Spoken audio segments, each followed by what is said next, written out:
사람들은 누구나 다 행복해지고 싶고 또 행복할 권리를 갖고 있습니다. 우리 헌법 10조에 이렇게 기록이 되어 있습니다. 모든 국민은 인간으로서의 존엄과 가치를 가지며 행복을 추구할 권리가 있다. 소위 행복 추구권이 있다는 것을 우리 헌법에 명시하고 있습니다. 그렇기 때문에 국민은 당신들은 행복해질 수 있다라고 말하는 것으로 끝나는 것이 아니라 정말 국민들이 행복해질 수 있도록 그런 모든 환경과 여건을 개선해 나가는데 최선을 다해야 합니다. 여러분, 행복이라고 하는 것이 환경으로부터만 오는 것은 아닙니다. 훨씬 열악한 환경에 있음에도 불구하고 행복한 사람이 있는가 하면 훨씬 좋은 환경에 있음에도 불구하고 행복을 느끼지 못하는 사람들이 있습니다. 우리가 잘 아는 것처럼 성경의 주옥이라고 할 수 있는 산상수훈에서 예수님은 제일 먼저 우리가 행복하게 사는 8가지 길을 가르쳐주고 있습니다. 그리고 그 8가지 행복의 길은 무엇이냐 하면 다 행복이 마음으로부터 오는 것이다 라고 하는 것을 가르치고 있습니다. 우리가 살아가는 이 세상은 수많은 불행의 지뢰밭입니다. 이러한 지뢰밭 속에서 행복하게 사는 좁은 길이 있습니다. 오늘 우리는 그 중요한 길을 하나 찾아가도록 합시다. 2011년 새해가 되면서 한 신문사에서 아주 흥미로운 연재물을 실었습니다. 국내 학자들을 구성해가지고 이 행복이라고 하는 주제로 여러 나라와 우리나라 사람들의 의식을 비교 조사한 것입니다. 우리나라에 살면서도 우리가 우리의 생각이 어떤 것인지 또 우리의 문제가 어떤 것인지 정확하게 알기 어려울 때가 참 많은데 참 이것이 우리 속에 숨겨진 문제 또 우리의 생각을 보는데 아주 유익한 것이었다 이렇게 생각을 합니다. 먼저 당신은 행복한가? 라고 하는 그런 문항으로 10개의 나라에서 여론조사를 했습니다. 나는 매우 행복하다 라고 하는 이 항목에 브라질 사람은 10명 중에 6명이 예라고 대답을 했습니다. 약간 행복하다라고 하는 것까지 더하면 브라질 국민의 90%가 행복한 사람들입니다. 10명 중에 9명이 나 행복하다 이렇게 생각하면서 살아가요. 행복한 국가 2위는 베트남 사람들인데 49.1%입니다. 두 사람 중에 한 사람은 나는 행복하다 이렇게 생각하면서 살아갑니다. 그 뒤로 미국과 캐나다가 잇고 있습니다. 이에 비해서 우리 한국 사람은 당신은 매우 행복합니까? 라고 하는 질문에 7.1%만이 예라고 대답했어요. 행복도에 있어서 세계 최하위입니다. 우리 7.1%라고 한다면 우리가 어떻게 계산을 해야 되나요? 여기에 우리 가령 예를 들어서 1000명이 앉아있다라고 예를 든다면 70명만 나는 행복하다라고 생각하는 거예요. 다른 나라와는 비교할 수 있는 수준이 되지 않습니다. 충격적입니다. 도대체 무엇이 우리를 그렇게 불행하게 만드는 것인가? 무엇이 우리의 행복을 가로막고 있는 것인가? 그 요소가 뭐냐? 이거를 조사했는데 그 조사 결과 가장 큰 요인이 무엇이냐면 바로 돈이었습니다. 돈이 행복의 결정적인 요소였어요.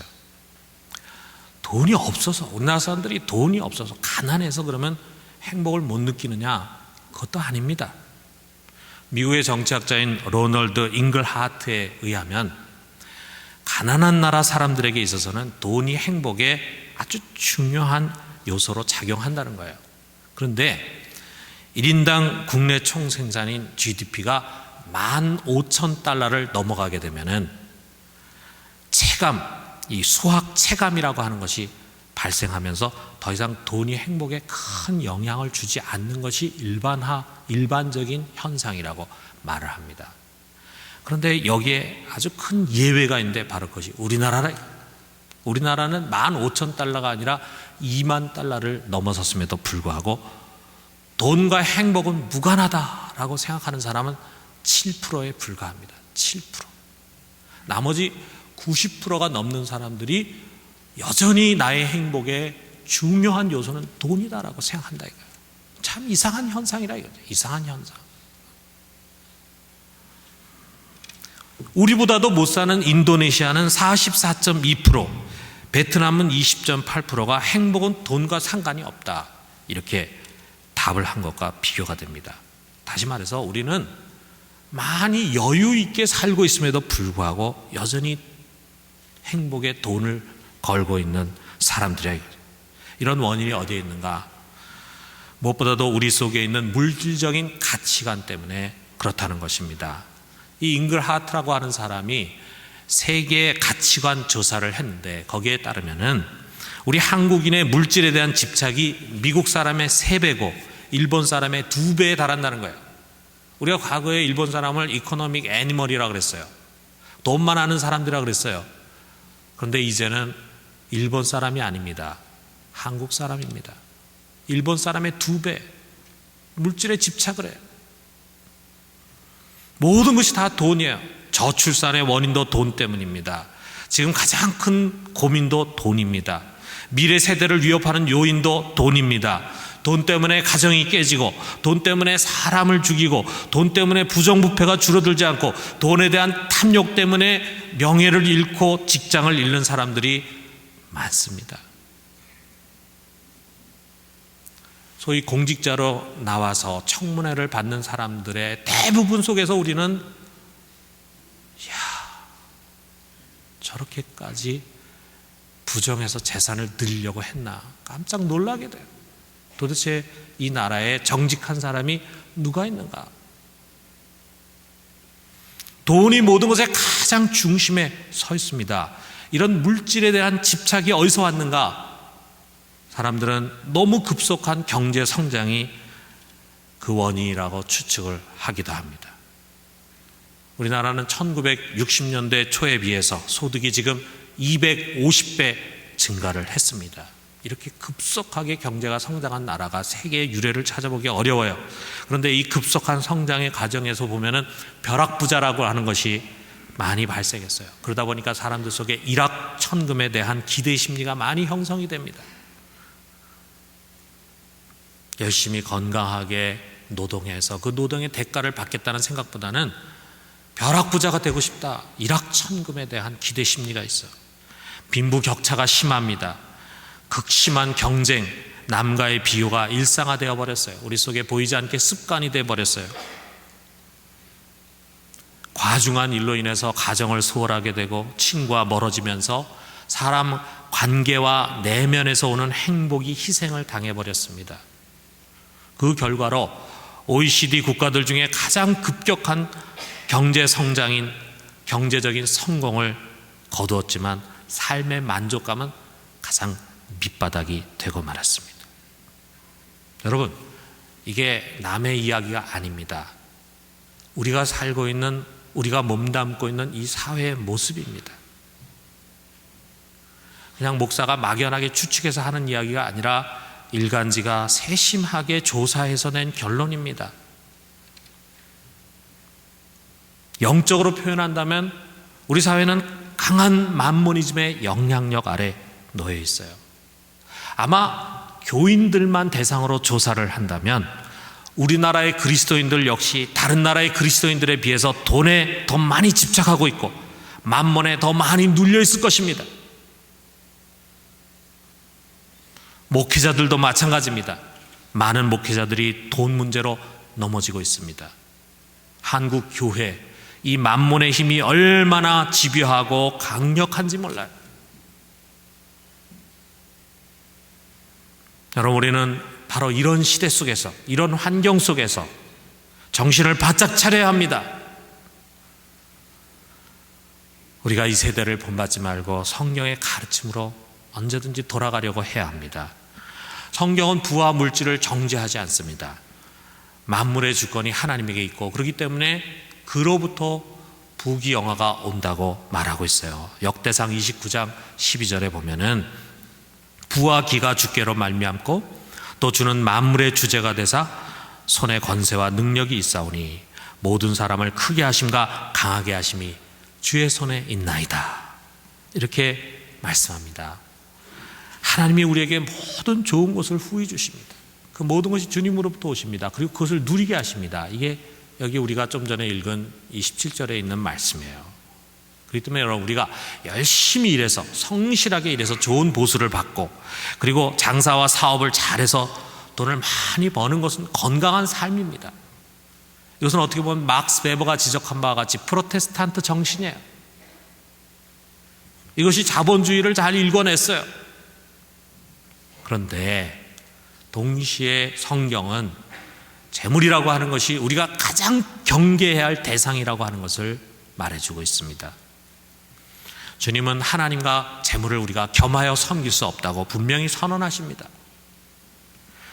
그럼에도 불구하고 많은 사람들이 이 재물을 좋아하기 때문에, 재물의 노예가 되어 있기 때문에 하나님을 멀리하게 되고, 심지어는 믿음을 떠나게 되고 영생을 잃어버립니다.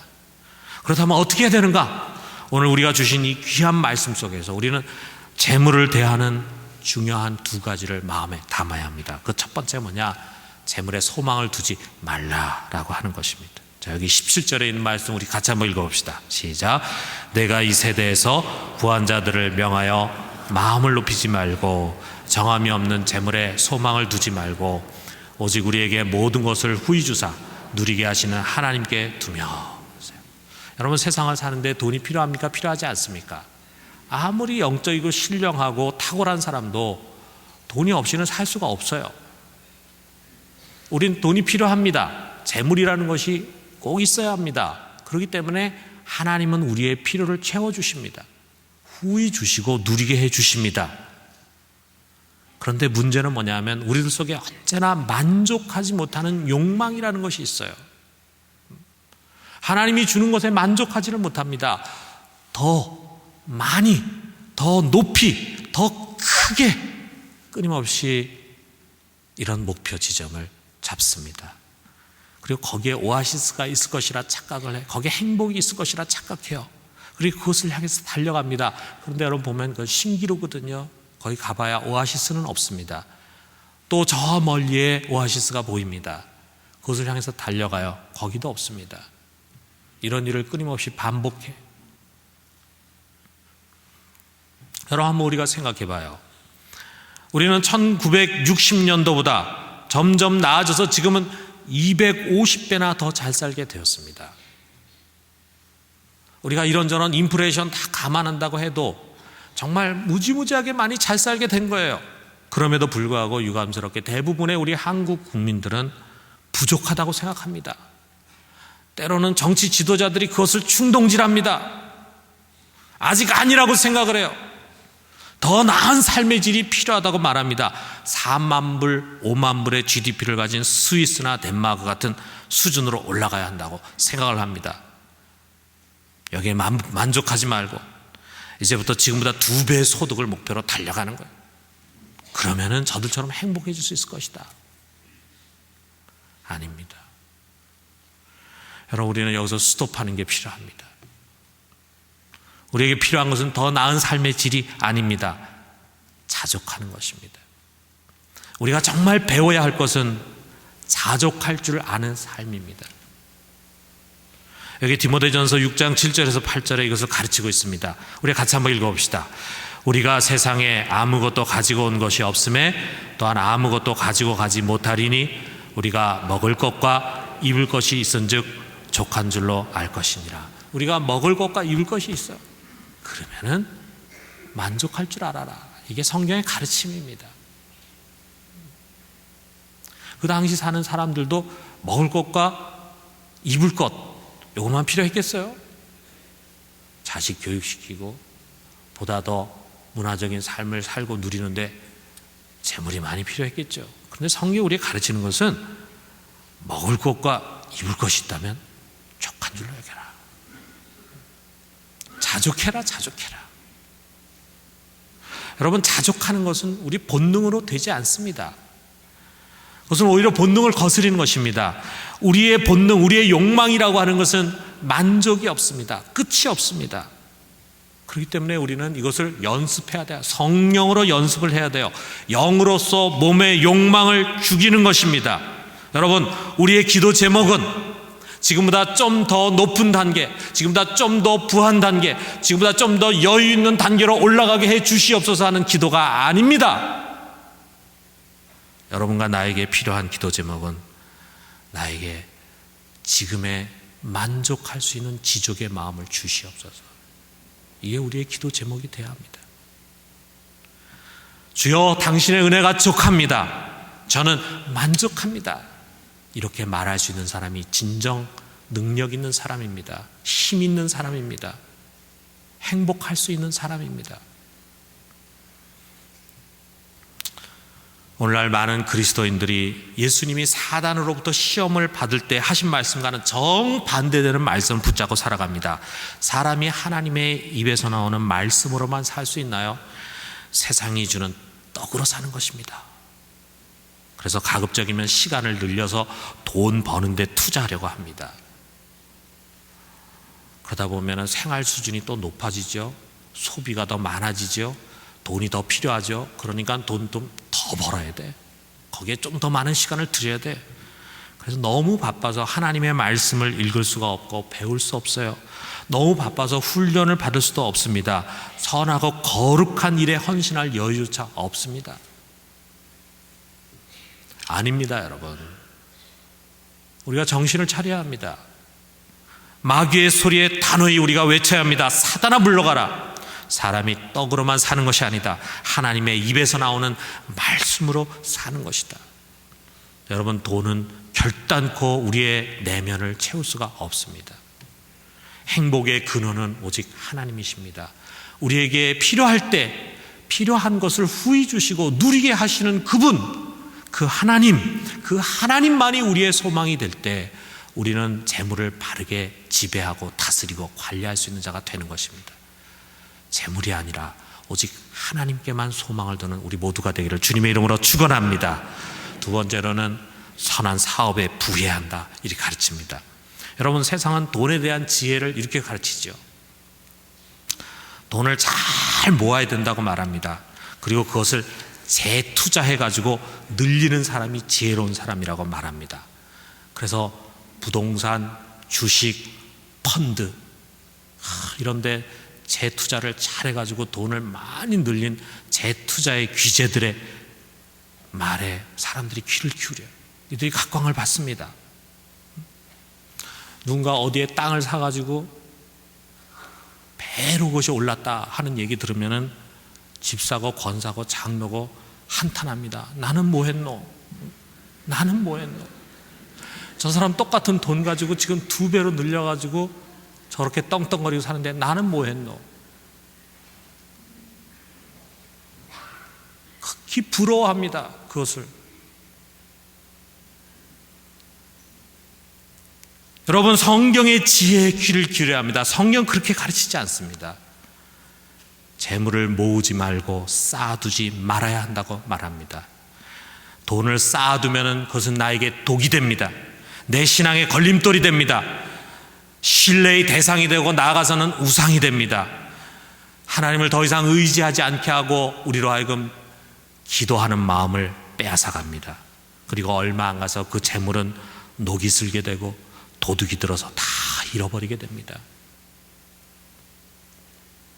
그런 일이 없다면 어느 날 어리석은 부자같이 하나님으로부터 이 어리석은 자야, 내가 오늘 밤 내 영혼을 취하여 가리니 그렇다면 네가 땀을 흘려서 모은 이 모든 재물이 네 것이 되겠느냐 하는 말을 들으면서 땅을 찌고 통곡하게 될 것입니다. 그러므로 여러분, 우리는 잘 써야 합니다. 창고를 자꾸 비워야 합니다. 비워야 또 들어옵니다. 우리의 신앙은 돈을 어떻게 버느냐 하는 거 못지않게 돈을 어떻게 쓰느냐 하는 것이 중요합니다. 여러분, 이 세상 떠나기 전에 돈을 다 쓰셔야 합니다. 그거 모아서 자식에게 물려주려고 하는 어리석은 생각을 갖지 마십시오. 돈을 써야 합니다. 어떻게 쓰느냐? 돈을 바르게 쓰는 것에 대한 지침이 여기 있습니다. 우리 18절 같이 한번 읽읍시다. 시작. 선을 행하고 선한 사업을 많이 하고 나누어 주기를 좋아하며 너그러운 자가 되게 하라. 나눠주기를 좋아하는 것입니다. 여러분, 참된 그리스도인들은 나눠주기를 좋아해야 합니다. 받기를 좋아하는 사람은 아직 신앙이 성숙하지 않은 사람입니다. 나눠주기를 좋아하는 것입니다. 물질에 너그러운 사람이에요. 누군가로부터 궁핍한 이야기를 들으면 가만히 있지를 못해요. 크건 작건 도와주고 싶어 합니다. 도와줘야 합니다. 저기 멀리 있어서 모르는 아프리카 사람을 도와주기 전에 먼저 가까운 우리의 이웃, 내가 잘 아는 사람, 내 곁에 있는 궁핍한 사람, 그 사람들을 돌봐야 합니다. 자기 부모, 형제, 친족을 외면해서는 안 됩니다. 교인들 중에 어려운 사람들이 많이 있습니다. 우리가 힘써 도와야 합니다. 우리 때로 가끔 그런 생각을 합니다. 이렇게 내 주변에 어려운 사람을 많이 두셨나? 여러분, 우리 주위에 있는 가난한 사람은 하나님이 우리에게 일부러 붙여주신 사람입니다. 그 사람이 있기 때문에 우리가 물질의 탐욕으로부터 벗어날 수 있는 거예요. 내가 그 사람 불쌍히 여기고 그 사람을 자꾸 돕다 보면은 나도 모르는 사이에 내가 물질로부터 자유로운 사람이 될 수 있습니다. 어떻게 보면 우리 주위에 있는 가난한 사람들은 우리의 영혼을 깨끗하고 거룩하게 만드는 천사와 같은 사람들입니다. 우리가 이렇게 생각하고 그들을 돕고 나눠주는 일에 부유한 자가 돼야 합니다. 나아가서는 우리가 개인적으로 도울 수 없는, 사역할 수 없는 영역들이 있어요. 우리가 어떻게 아프리카에 갑니까? 우리가 어떻게 동남아시아에 갑니까? 나를 대신해서 그 일을 하는 교회나 또는 기관에 기부하는 것입니다. 여러분, 기부를 많이 해야 합니다. 선한 사업을 되도록 많이 하는 것입니다. 여러분, 이거를 소비나 낭비로 생각하지 말고 좋은 투자라고 생각하고 즐겁게 쓰십시오. 쓰면은 하나님이 채우십니다. 여러분의 창고를 비우십시오. 비우면 하나님이 더 크게 채우십니다. 이것은 하나님의 약속입니다. 여러분, 저는 여러분이 물질의 문제를 놓고 하나님 앞에 간절히 나아가서 부르짖고 기도할 때 하나님이 채워주신다, 이렇게 확신 있게 말 못하겠습니다. 그러나 여러분이 만약에 여러분의 창고를 비워서 부지런히 선한 사업에 힘쓴다면 하나님은 채워주실 것입니다. 저는 이것을 확신하고 말할 수 있습니다. 여러분이 하나님께 나와서 여러분의 물질을 문제를 놓고 간절히 기도하는 그 마음 속에는 탐욕의 마음이 있을 수 있어요. 탐욕. 하나님 보실 때 그만 좀 해라, 그만 좀 해라, 이렇게 생각하실 그런 사람들이 있다 이거예요. 오히려 그 물질을 하나님이 줌으로 인해서 그 영혼을 더럽히게 될 그런 사람이 있다면 하나님 그 기도를 응답해 주시겠습니까? 그러나 우리가 우리의 물질을 끊임없이 나누려고 할 때 하나님은 지극히 안심하실 것입니다. 결코 그가 주시는 물질이 우리의 영혼을 더럽히는 것이 아니라, 우리의 영혼의 장애물이 되는 것이 아니라 도리어 우리의 영혼을 더 거룩하게 만들고 하나님이 하시고자 하는 그 선한 일을 우리들이 대신 한다는 그것에서 하나님 안심하고 물질을 맡기려고 하실 것입니다. 여러분, 우리가 그렇게 하게 될 때 어떤 복이 옵니까? 여기 19절에 이 복을 우리에게 설명해 주고 있어요. 우리 같이 한번 읽어봅시다. 이것이 장래에 자기를 위하여 좋은 터를 쌓아 참된 생명을 취하는 것이니라. 표준 세번역에는 이렇게 말하고 있습니다.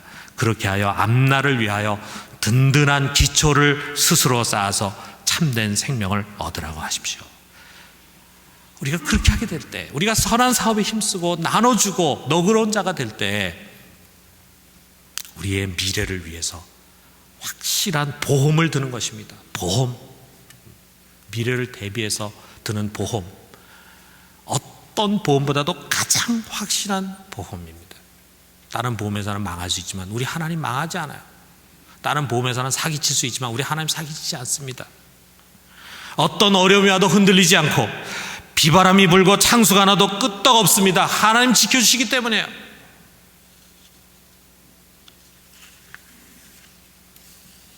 자기를 위해서 많은 재물을 쌓고 은행과 창고에 가득히 두둑히 쌓아놓은 사람은 겉으로는 참 안전해 보이고 튼튼히 보이지만 그 바닥은 부실한 기초입니다. 한순간에 날아가 버릴 수 있습니다. 그리고 재물로 인해서 영원한 생명을 잃어버릴 수도 있습니다. 그러나 선한 사업으로 다져진 기초는 우리의 미래를 단단하게 만듭니다. 그리고 참된 생명을 얻게 하는 것입니다. 이 세상에서 뿐만이 아니에요. 우리가 이 세상 떠나서 하나님 앞에 가게 되면은 몇 배, 몇십 배로 찾게 될 것입니다. 이것이야말로 여러분 가장 확실한 투자가 아니겠어요? 저는 오랫동안 산 것은 아니지만 지금까지 신앙생활을 해오면서 또 목회자로 이렇게 보면은 참 나눠주기에 풍족하고 넉넉하고 나눠주는 것을 좋아하는 사람치고 물질의 빈곤함을 겪는 사람이 별로 없는 것 같아요. 자꾸 나눠주면 자기가 없어질 것 같은데 참 이상합니다. 하나님 채워주십니다. 결론을 내리겠어요.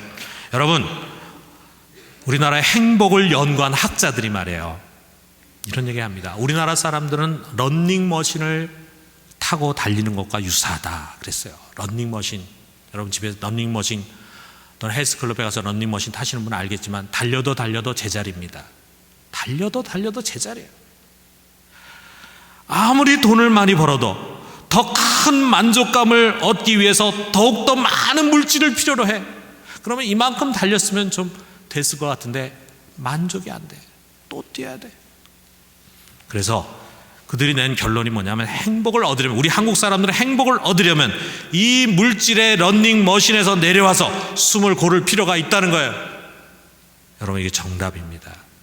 물질의 러닝머신에서 내려오십시오. 내려와야 합니다. 만족해야 합니다. 그리고 없어질 그 재물을 선한 사업에 부지런히 투자해서 미래의 든든한 기초를 쌓는 것입니다. 이렇게 돈으로 행복을 사는 지혜로운 청지기가 될 수 있기를 주님의 이름으로 축원합니다.